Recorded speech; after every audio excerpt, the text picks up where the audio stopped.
Hey guys, thanks for joining us today.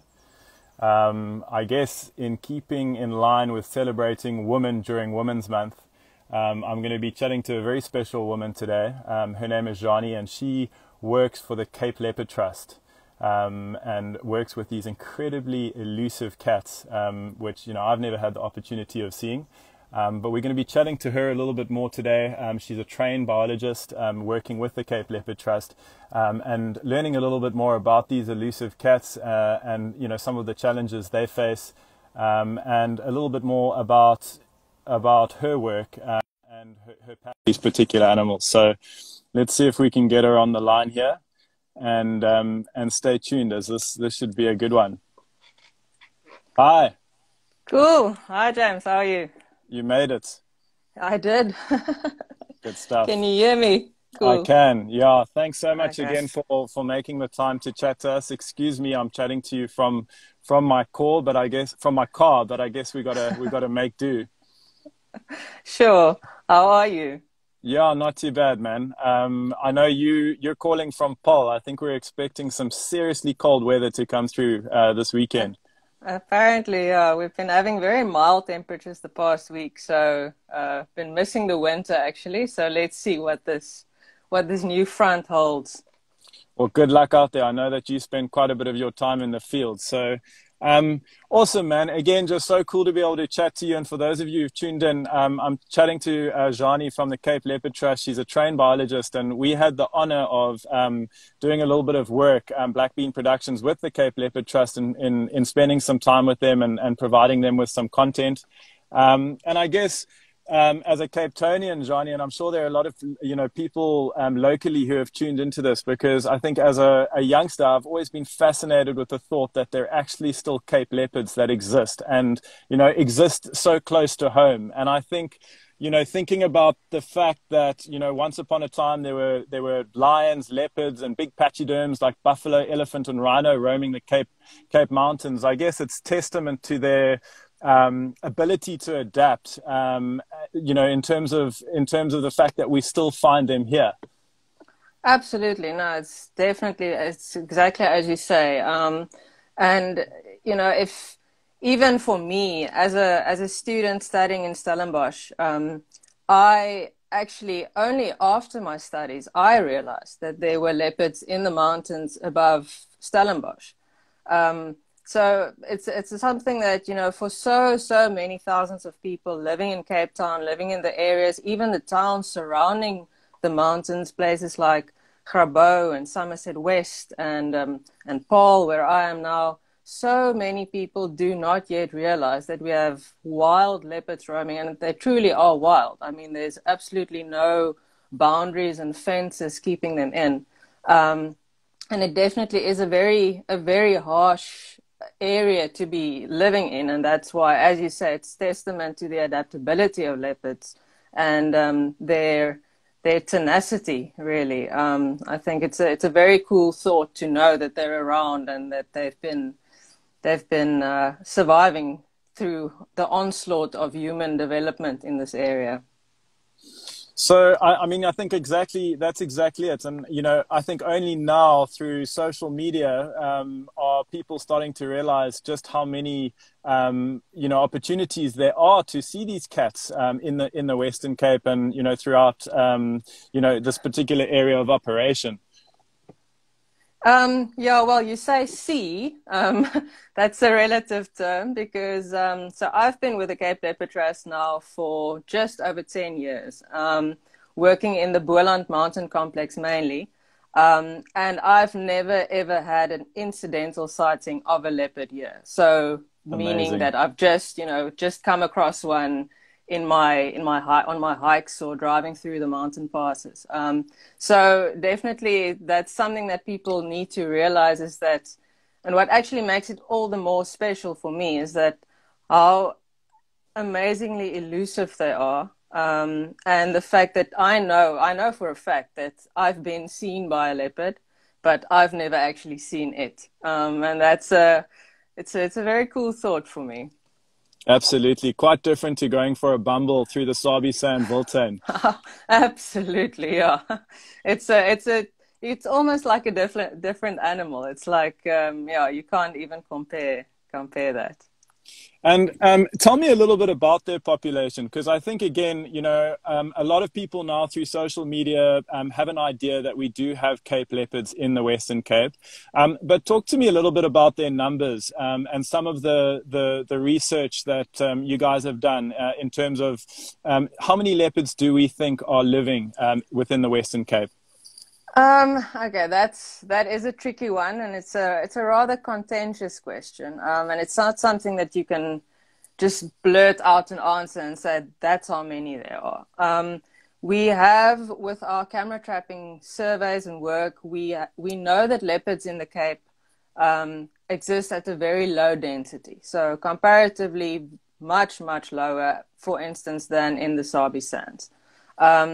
This can be expected. They've got very, very large home ranges here, and we've got only very limited suitable habitat available to them. So you would think that, they can only fit so many into the space that's available. So we're looking at densities of around, and this is a bit tricky to understand, but around 1.8 leopard per 100 square kilometers. So wow. That if you can go and compare that to the Sabi densities or the Kruger densities, that's much lower. I can in the Boland mountain complex, for instance, our study area specifically that I worked in. So that's everything, all of the mountainous terrain, everything from Wellington right down to the coast at Kugelbaai, at Betty's Bay and Kleinmond. That's an area of roughly, say, 2,000 square kilometers. There we will expect to have around about 60 to 65 adult leopards roaming those mountains. So definitely there are not many. A very sort of conservative estimate would be probably between, definitely fewer than 1,000 in the entire Western Cape. And that's being pretty, it's probably fewer than that. Okay, really interesting. Yeah, I mean, those are just such massive territories, aren't they? And I guess there is only so much space in the Western Cape. There are a couple of questions coming through, guys. So please do feel free to ask questions. And I reckon, Jeannie, if we've got time, we'll try and answer a couple of those at the end if you're happy with that. Sure, no worries.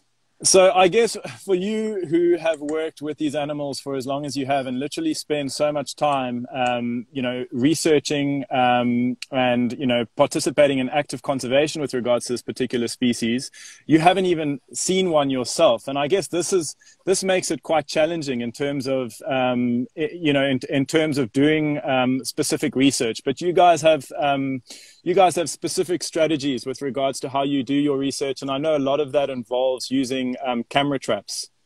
Absolutely, yeah. So the camera trap really is what made research into leopards in the Cape Mountains possible. So before the Cape Leopard Trust was established in 2004, and before that, there was some research done specifically by Peter Norton in the 80s, sort of mid-80s. But that was very, very tricky because he basically only had VHF radio collars that he, and trying to catch one of these animals is super, super difficult. So with the advent of something like the camera trap, it really opened up a whole world of possibility to be able to study these very elusive creatures. And I think that is, we owe a lot to camera traps and the technology that came with it. And so, I mean, the way that we do it is that it's a very systematic way of putting up cameras. And then because each and every leopard has got a distinctive spot pattern, we can start counting the leopards from the camera trap photographs. And then there's a whole bunch of modeling and mathematical analysis that you can then do to try and find out within a certain area how many there are and what the densities are. So that's one of the main tools in our sort of research kit that we use. And yeah.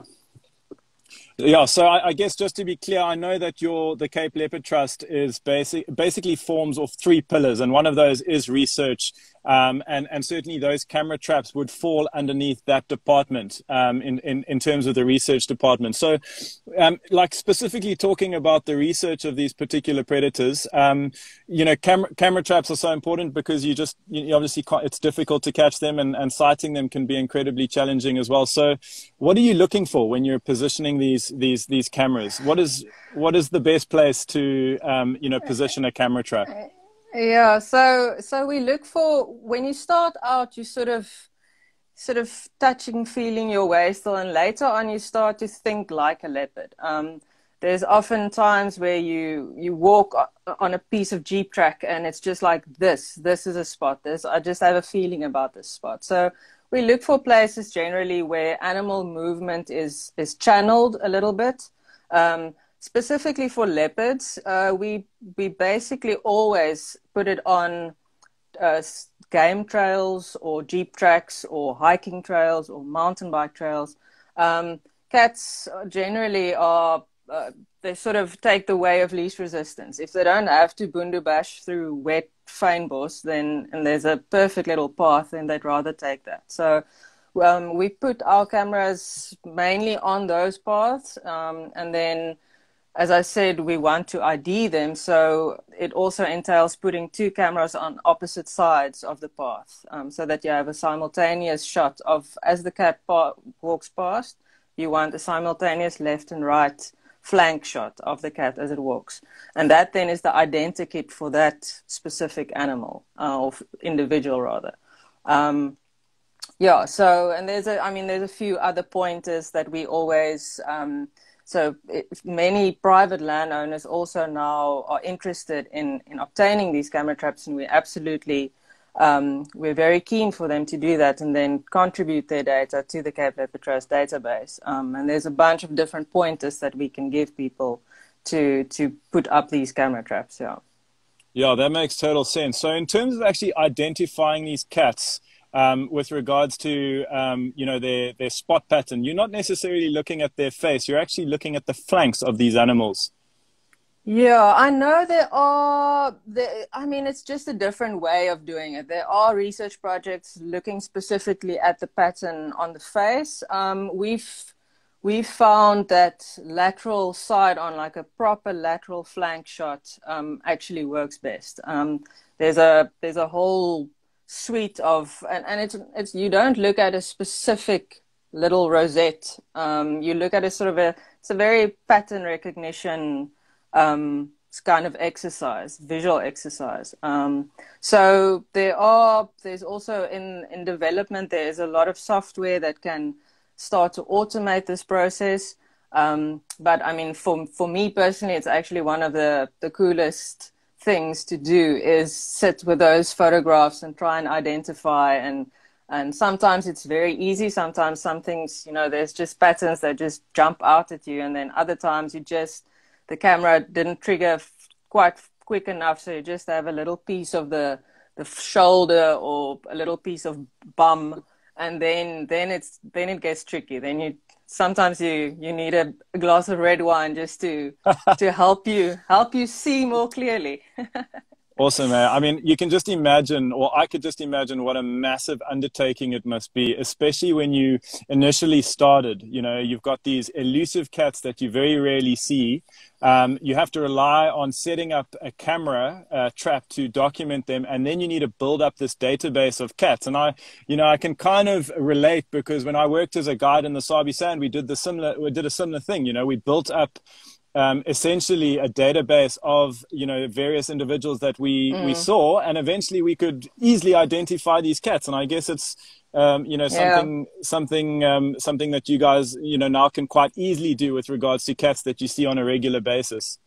Yeah, especially if the dominant cats, the dominant territorial animals in a certain area, they're quite easy. I mean, you can even when you just download the SD card from the camera trap right there in the field, sometimes it's even possible to say, okay, yes, this is BM4 or this is BF15 or whatever. So the dominant individuals, and you almost get, yeah, you sort of get to know them almost. You sort of get attached to them, and you know, you can see when you've been following this cat for a number of years.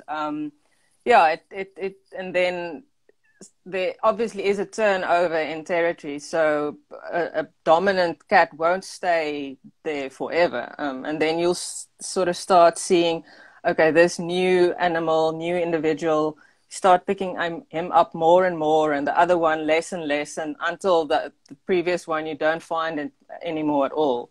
And then it's kind of sad to know, you know, that cat is probably not around anymore. But you know, that's the way it goes.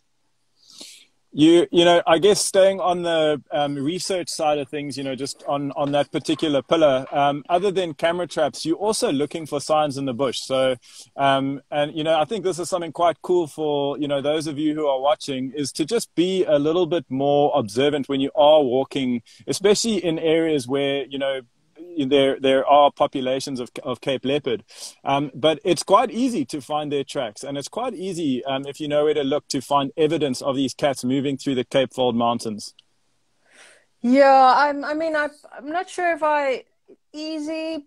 It's easy because it's the largest cat track that we will find in the mountains here. We do have Caracal, which looks similar, but it's a bit smaller. But because especially the Cape Mountains, it's really, really rocky terrain. There's not a lot of places where you will find, you know, these long stretches of sand that you can actually really follow a cat.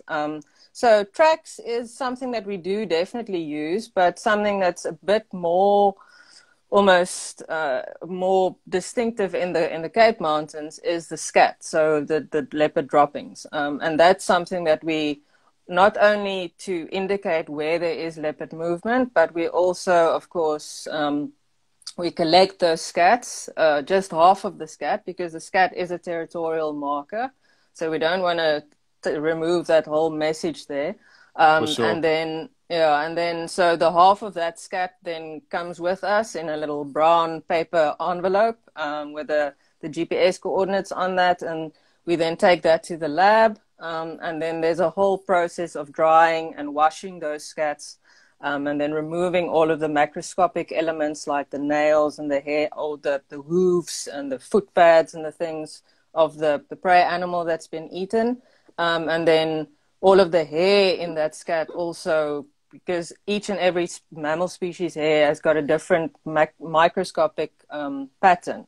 And then we can look at the diet in that way to see what the leopards have been eating in the area. So apart from just, we use the field sign to inform us where is a good place to put up camera traps, but then we also use the scat as another tool, a research tool, because obviously trying to figure out what leopards eat in an area is very, very important for their long-term conservation, to look at the prey availability and prey, number of prey species.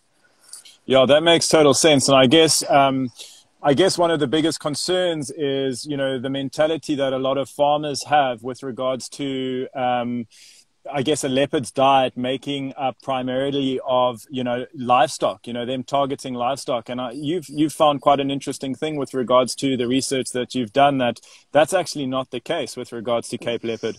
That's true. Yeah. So I'm just checking the number here.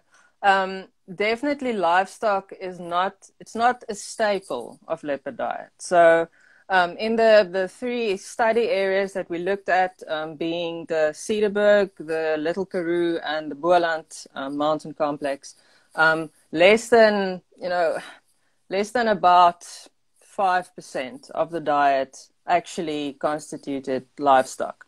So it's not a case where leopards only prey on livestock, but absolutely it can be where a leopard moves into a kraal or whatever onto a field and then may kill 20 sheep in one night and only eat one. So what they eat will reflect in the diet that we study, but that's not to say that this is not a problem. And we're completely cognizant of that fact that leopards leopards and caracal and jackal can and do cause severe economic damage, not only to large scale economic farmers, but also to the small scale livestock or subsistence farmers.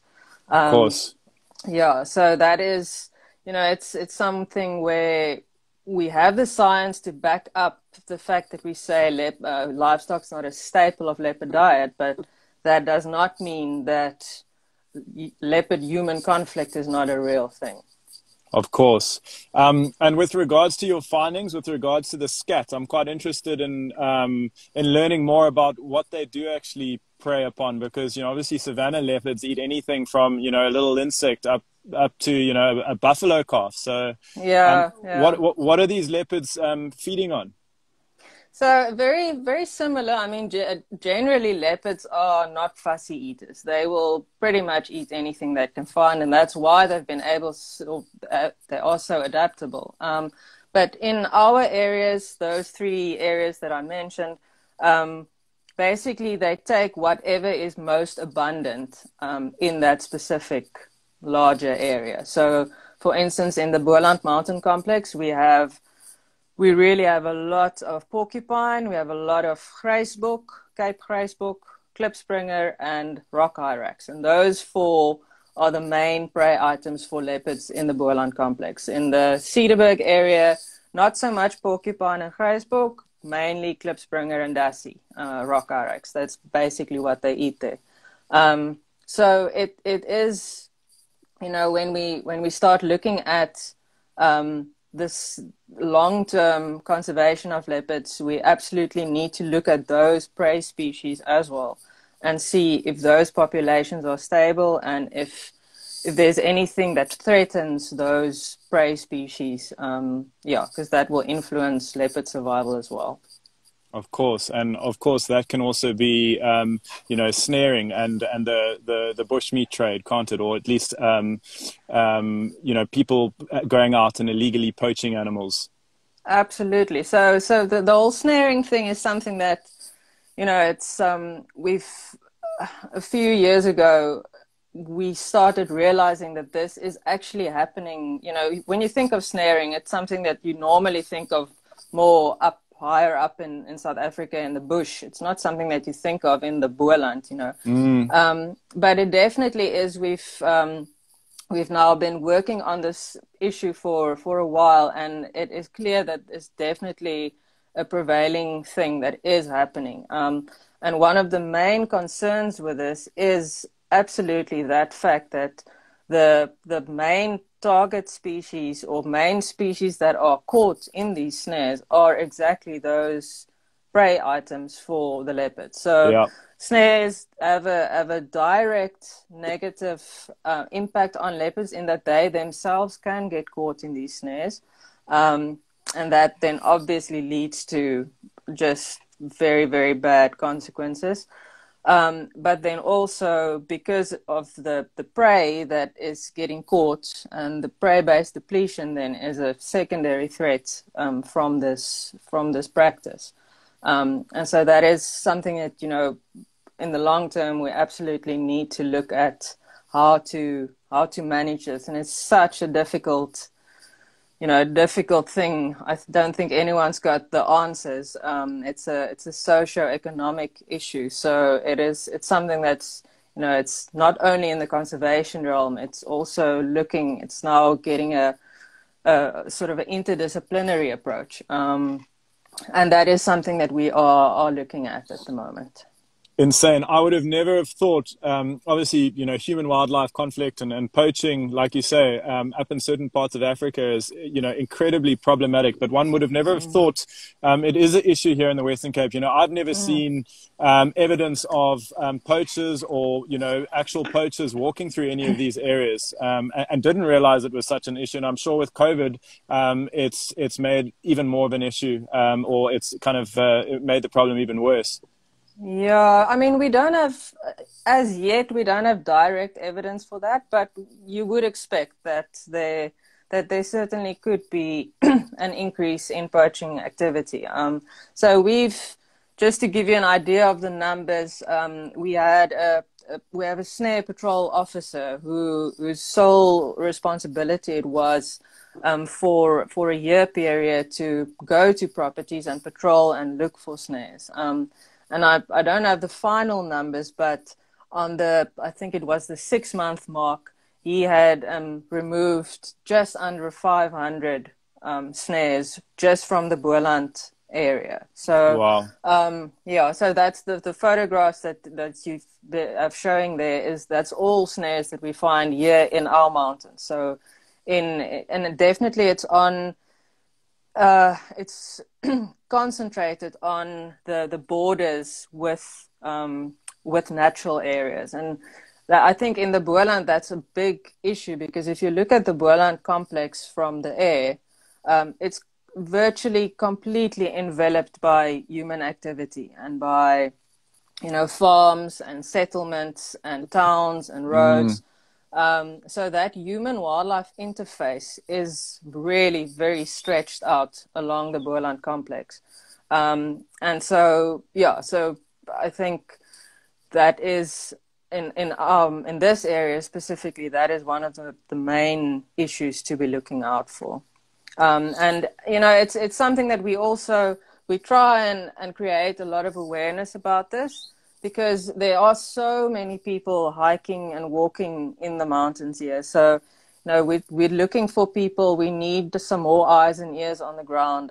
We've developed an online reporting platform where people, when they find a snare, there's a number of different things that you can note.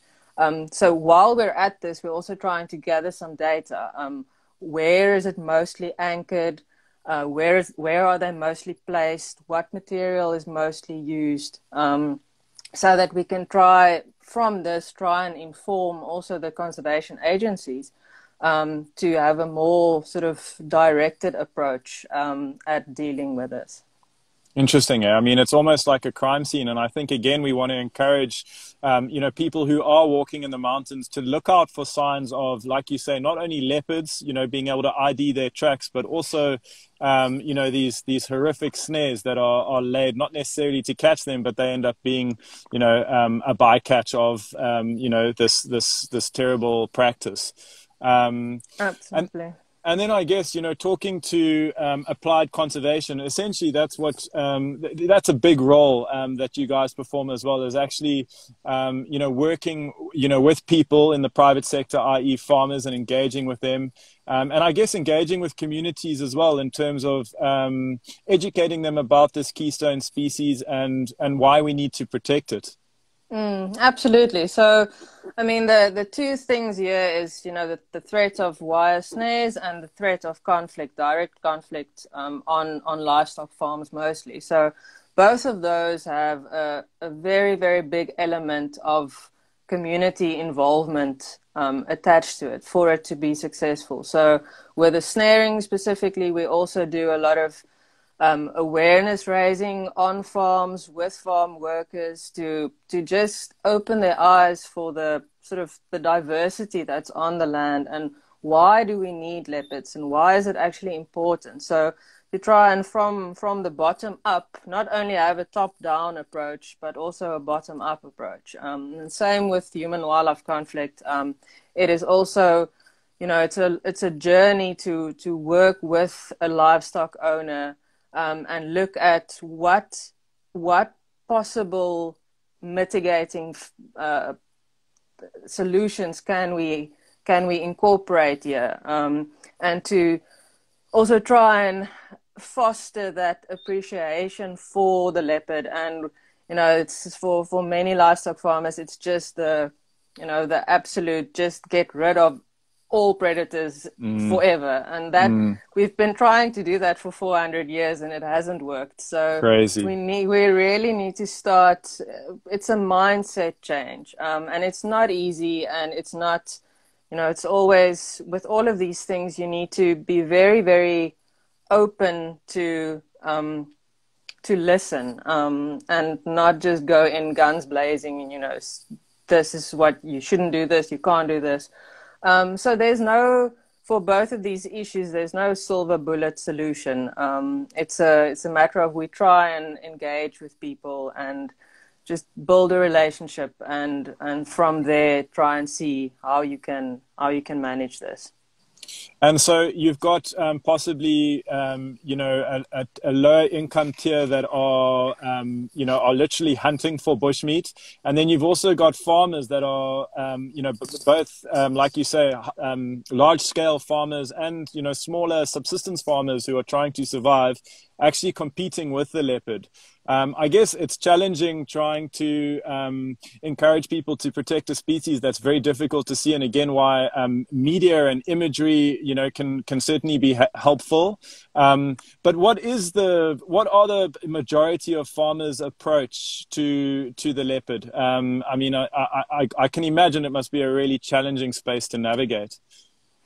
Yeah, look, I mean, it definitely is. And I think personally, I cannot speak a lot about this because much of my work has been in the Boland area, where we are fairly fortunate in that it's completely surrounded by vineyard and orchard and very, very little livestock. So we've dealt with a number of conflict situations, but not, I mean, I'm not an expert in that field at all. But it does seem overall that there definitely is, once you show a landowner a photograph of this leopard, you know, it's not just a spoor or a scat, it's the actual animal. And we can definitely see, it doesn't always happen, but there's a change there. It's like, wow, this thing is flippin' amazing, and it's on my land, and you know, I'm a custodian of this wild.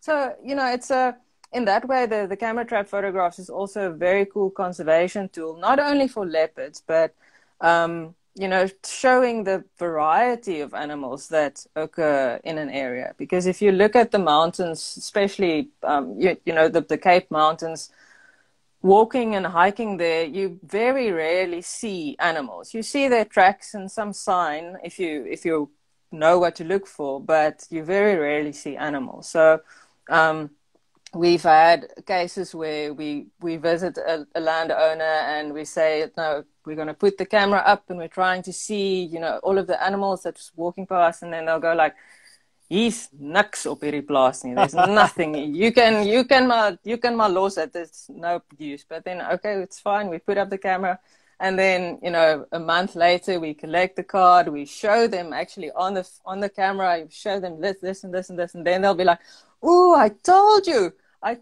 we'd find this and this and this," and like, no, that's not what you said. But so people, once they see the evidence for it, it definitely is a bit of a mindset change. And that's what we're aiming for. That's what we're trying to instill an appreciation. And then, as I say, from in and of themselves, want to conserve and just deal with nature in a more sustainable manner.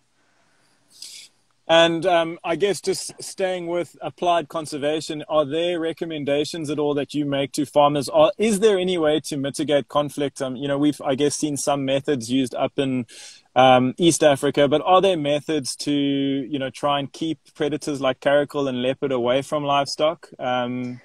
Yes, there are methods. We advocate for an approach of taking livestock off the predator's menu rather than trying to manage the predator themselves. And so that would entail, you know, there's a few different options, and not everything works for everyone, and most often it is a combination of these that will work best. So there are the Anatolian sheepdogs or Anatolian herder dogs. Pros and cons to that. The dog needs to be trained very, very well. Most often dogs work best in combination with an actual human herder. You know, the way that old school in the past, they always used to be herders with the sheep, with the flock. And then there's things like if you have a flocking sheep breed, and then if you can bring them in at night, especially if it's in a mountainous area, to have predator-proof enclosures. This obviously works better on small scale. Then there's also other guarding animals like donkeys and alpacas and ostriches even, that deter leopards. There's things like the bells around the sheep. There's different kinds. The one will deter the predator from getting a grip. The other one will make a noise. The other one will alert the farmer. And then there's also a thing called a skaapwagter, which is a sheep herder. It's like an electronic device that has a suite of makes noises and bells and whistles and lights and things to just scare a predator off. But once again, that's something that they can grow accustomed to and used to, and know that it's not a threat at all. So it is a work in progress almost, and it's a journey to see which of these mitigation measures work, which of them is too costly, but in the end, if you think of most of them will have an economic layout cost. But if you think in the long term, what you stand to be losing if a leopard or caracal comes in and kills off 20 livestock units, then it becomes a different question. So, I mean, we do have a community outreach officer who works specifically with these things. So I'm actually not quite the right person to be answering this, but that's the gist of it, really. And, of course, Danny, I'm glad we answered your question. Guys, I see there are a couple of questions coming through, so I promise you we'll try and get to them in the end. Danny, I'm glad we got to or answered your question in that discussion. I think just very quickly as well, we're starting to run out of time here, but talking to, I guess, engaging with the community, education is so important, and, one has to involve communities when practicing conservation. We can't practice conservation in isolation. And you guys have some fantastic environmental education programs that you run, and I think this is awesome. In terms of teaching a younger generation, about these incredible cats, and not just about the cats, but about the environment as a whole. With the cat just being the flagship species. Absolutely, yeah. So our environmental education department, if you will, is a crucial part of what the Cape Leopard Trust is about. So, the research and the conservation is one element, but then getting that information to the people surrounding the area. So we're focusing our efforts mainly on the communities surrounding the leopard areas that we work in. And so this is definitely something that, it's also a very rewarding thing to be able to tell the kids about the animals in the mountains. They're not, as you say, not only the leopard. I mean, we use the leopard as a umbrella species for conservation, and it's a flagship for getting people mobilized. But once you do that, you can also, the appreciation for all of the other animals, and not just the animals, the habitat, the fact that it's these mountains, their habitat is actually the water catchment for basically the whole of the Cape Town Peninsula metropole. And so, I mean, I think I'm babbling a bit now, but I cannot overstate the importance of the education leg of what we do. And that is something that unfortunately has been influenced quite heavily by COVID. The fact that we've got a very hands-on approach. So, we used to have these contact sessions with schools, repeat contact sessions. We have wilderness camps. We have field outings, and all of that just came to a complete abrupt end at the end of March. And so we have to give big kudos to our education team, who have really risen to the challenge, and they've now sort of gone they've gone online. They've made a bunch of leopard lessons that's on our education YouTube channel. They have created a lot of resources for accompanying resources for that lessons. We're busy with a children's book about featuring a leopard story, and there's a lot of leopard facts and leopard activities in there as well. So really, it's been a challenging year, not only for the Cape Leopard Trust, but specifically the education team. And I think they've really done a very good job under the very difficult circumstances.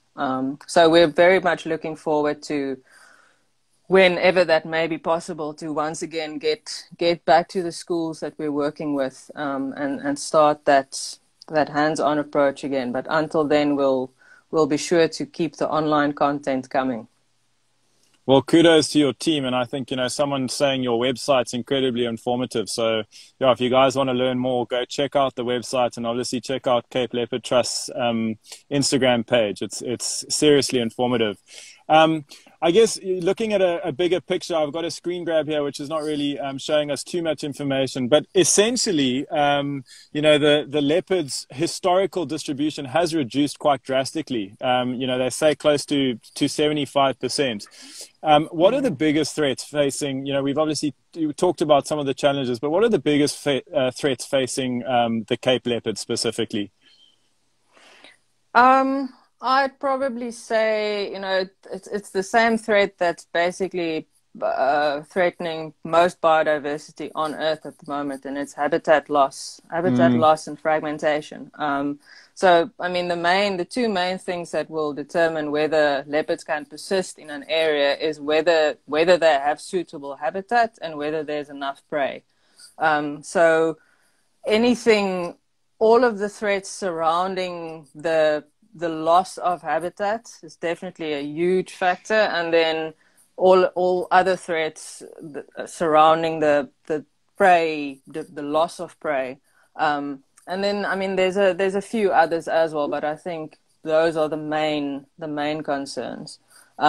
Interestingly, just something that I can maybe just inject here is we sort of Cape leopards, people often ask, and there may be a question like that. People ask whether the Cape leopard is a different subspecies or a different species sometimes.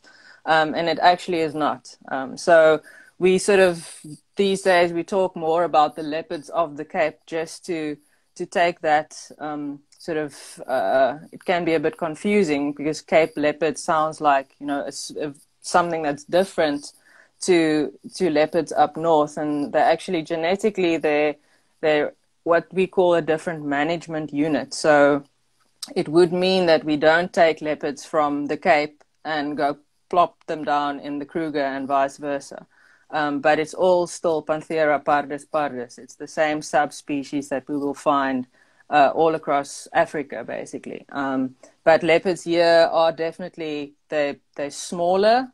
So there are morphological differences. They're about half the weight of leopards in the savannah. And then they also have these massive, massive territories. So a home range for a male leopard in the Cape can be like 250 square kilometers and more. Yeah. So it's like a tenfold difference with the ones in the savannah. So that's just an interesting little side fact there. Talking to that point, there was quite an interesting question earlier from Christian Berger, and that was asking, do you think that people in the Western Cape would be more aware of the Cape leopard if it was classified as a subspecies, so like a different subspecies to I guess the Panthera pardus? No, I don't think so. No, personally, I don't think that it's a. It's also a tricky thing at the moment, and it's not really, it's pertinent to this point, but, it's a question about, many people have also told us to not tell people that there's leopards here.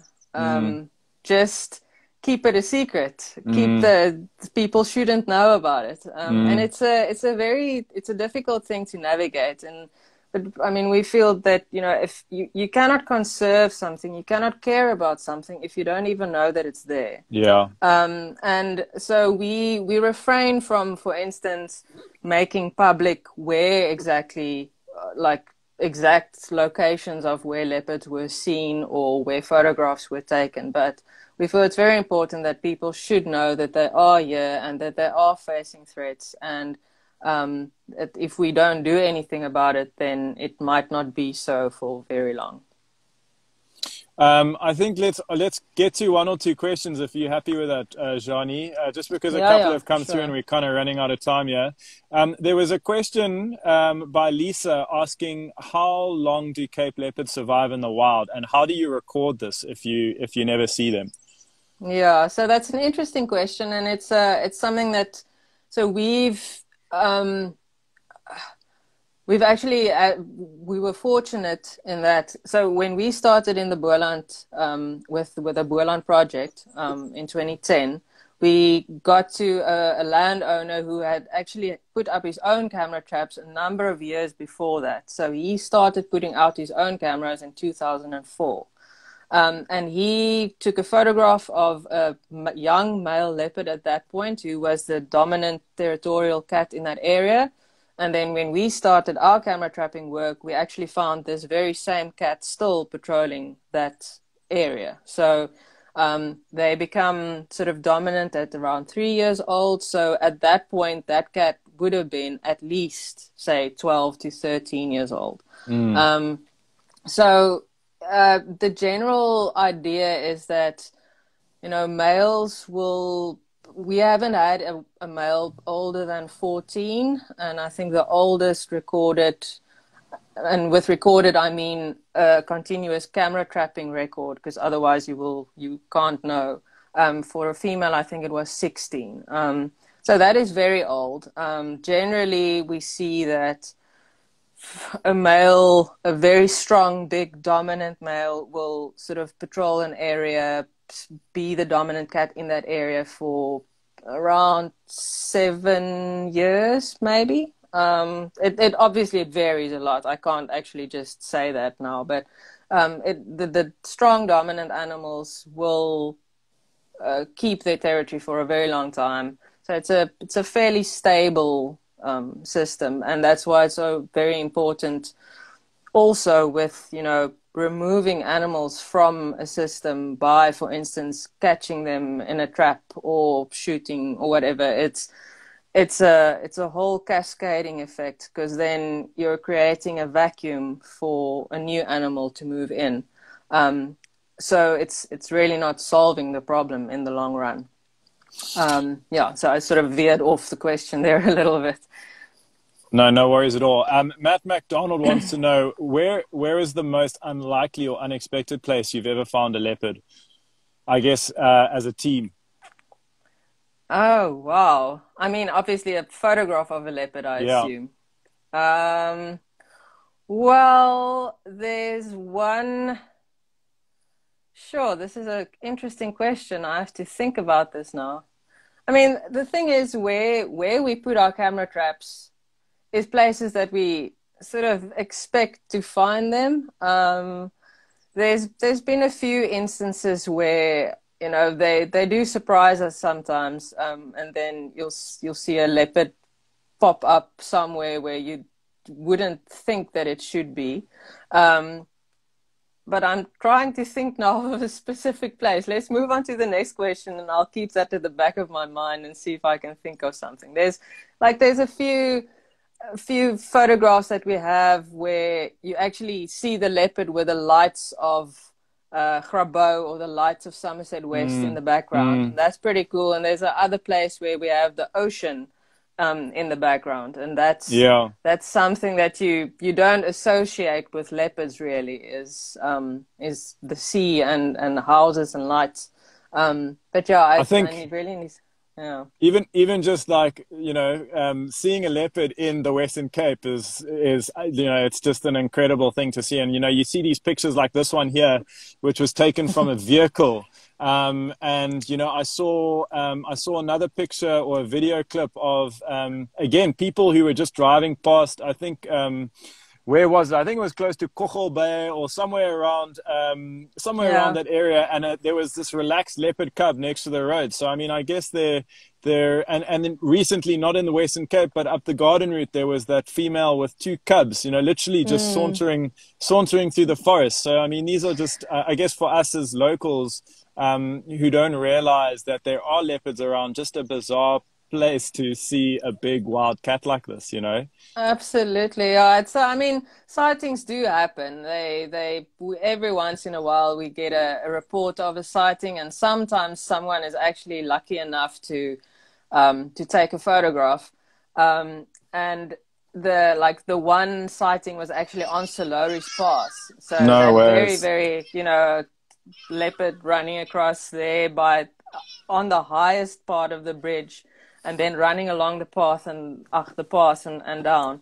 So it's something that you're like, where did I even just see that? But yeah, so it's definitely this specific photograph. The people were, as you say, just driving along for their weekend. It's a very mountainous area, and just saw the ears sticking out, ears flicking, and then, I mean, they couldn't believe their luck. It's an absolutely amazing sighting, that. Awesome. Hey, I think we're gonna have time for one more question. We actually ran out of time, Jeannie. After an hour, we're gonna get cut off. So we can maybe just answer this question and then give you an opportunity to close and find out how we can help you guys.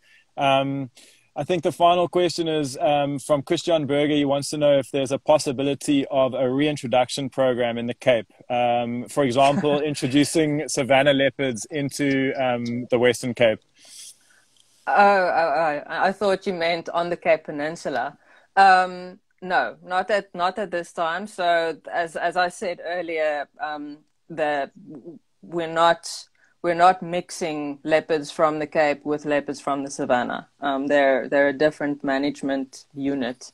So genetically they are different enough so that we don't mess with that. They've been geographically isolated for a very long time. So a reintroduction won't be viable at this point. And I mean, it's not necessary now. We do still have leopards in the Western Cape, and we need to protect those that are here. Okay, awesome. I see a couple more questions coming through. Survival rates of cubs. If you've got any questions, I'm sure Jeannie will get back to you personally. Just message the Cape Leopard Trust group. Yeah. Just drop a message in their inbox, and they'll respond if you've got any more questions. I think just to round off from my side, just thanks so much. It's been such an education chatting to you, Jeannie, and I think that so many people, especially locals, are interested in learning more about the Cape Leopard, and it is like a ghost cat, this elusive cat that everybody dreams of seeing. And I think I just want to encourage everyone who's watching just to, pay a little bit more attention when you are in the veld. See if you can, identify a leopard spoor. Have a look for those nasty snares that are around. And again, it seems like, in terms of how people can help is, from the private sector, especially if you're a landowner, where there may be adequate leopard habitat, it would be interesting to contact the Cape Leopard Trust and see how you can help. Maybe you can give us an idea of how we can help a little bit more as the general public. Yeah, so I mean, the one thing is that we always tell people is awareness raising. So everyone that's listened to this, tell your friends, tell your family. Please follow us on our social media channels, on our website. The awareness raising is one thing. And then the other thing, as you say, any private landowners even if you don't have necessarily land suitable for leopards, there will be many other creatures also going about. So having camera traps is a really, really fun thing to do also. And then, I mean, I must then also say that we are We are a non-governmental organization, a public benefit organization, meaning that we do not get any funding from government as such. So we rely on corporate sponsorships and grants and things. And then obviously, of course, also from the private sector, from the general public, any donations, and I know during this time, it's a very, very difficult thing to ask for, is donations and money. People, it's a very, very tricky time. So, but that's the main things. And as you said, just to reiterate, if anyone has any further questions on Instagram, or you can email us as well, communications@capeleopard.org.za. But yeah, Instagram will work fine. If you have any more questions or comments, please have a look there. Awesome. Simon, please do direct your question to the Cape Leopard Trust. And again, guys, thanks so much for tuning in. And Jeannie, thanks so much for educating us this afternoon. And please, I encourage you all, if you do want to get involved, firstly, just learn more about the incredible work that they're doing by following their Instagram page, the Cape Leopard Trust, or visiting the website. And if there's an opportunity to make a donation, please do so. If anyone who is a landowner in the Western Cape wants to contact you with regards to potentially collaborating from a camera trap point of view, can they do that too? Absolutely. Yes, we do encourage that. They can definitely get in touch, and then it's a case by case basis, but then we will work with that, with whatever they have in mind. So definitely we encourage that. Awesome. Well, thanks so much for your time. We'll chat soon. Good. Thanks so much, James. Take care. Right. Cheers. Bye. Okay. Ciao. Bye.